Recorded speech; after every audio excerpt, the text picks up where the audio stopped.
Hello everyone, welcome to ChamiViews. This is our 40th video of our Golang series. In this video, we are going to discuss about the rate limiting, right? Rate limiting is an important mechanism for controlling resource utilization and maintaining the quality of the service, right? Go elegantly supports rate limiting with Go routines, channels, and the triggers, right? Okay. First, we will look at basic rate limiting. Suppose we want to limit our handling of incoming requests.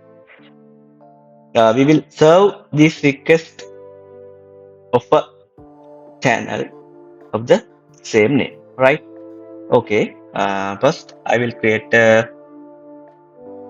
channel called request, right? This is the make keyword. Type is integer with the size of 5, right? And then using the for loop, we can fill this request channel, right? I equals 1, then I less than or equal 5, I plus plus, right? Then I want to fill the request channel like in this way. Okay, right. After pushing those values, I can close my channel because I don't want to further push values to the request channel, right?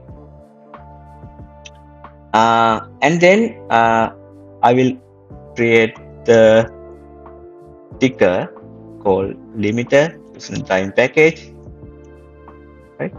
I will explain whole thing after doing the example, right? Then you can get a clear understanding. I want to run every 200 milliseconds, right? I want to fire the event in every 200 milliseconds, right? And then in the for loop, I am trying to get the request from request channel, right? Using the range keyword. Okay.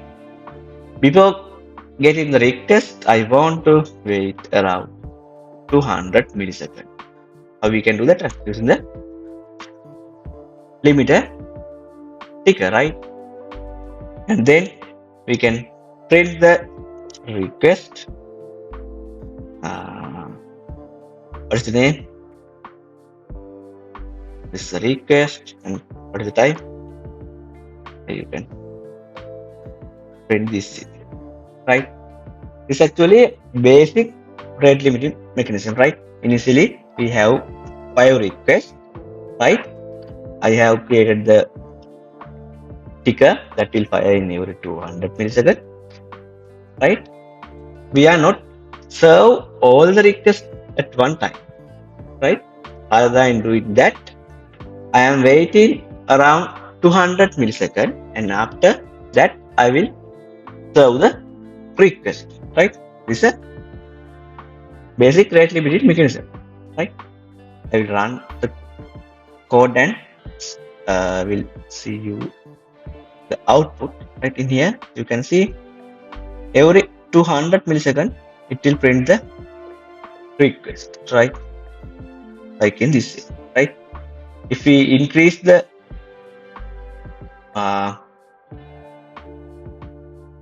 ticker values to the 800 milliseconds, I can serve the values in each and every 800 milliseconds, right?